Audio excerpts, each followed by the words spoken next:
چھوٹی بچی کی دعا کہانی لاہور کے ایک اسپتال کی ہے۔ ایک 6 سالہ بچی عائشہ اپنے چھوٹے بھائی احمد کے ساتھ وہاں تھی۔ احمد بہت بیمار تھا۔ ڈاکٹروں نے کہا کہ اسے بچانے کے لیے ایک خاص دوا چاہیے، مگر وہ بہت مہنگی ہے۔ عائشہ نے امی کو روتے دیکھا۔ ابو خاموش بیٹھے تھے اور کمرے میں بس خاموشی تھی۔ عائشہ اٹھی، اپنی چھوٹی سی گلک پگی بینک لائی اور اسپتال کے کیش کاؤنٹر پر گئی۔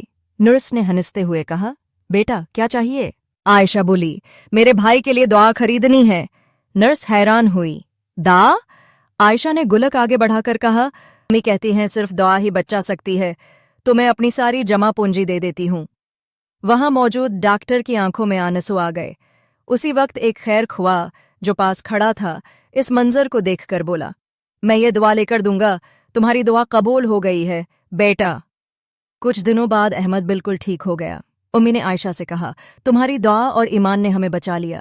عائشہ بولی، امی میں نے تو بس مانگا تھا، باقی کام اللہ نے خود کر دیا۔ سبق: سچی دعا وہ نہیں جو لمبی ہو، بلکہ وہ جو دل سے نکلے اور یقین سے بھرپور ہو۔ اللہ امائن سے زیادہ یقین سنتا ہے۔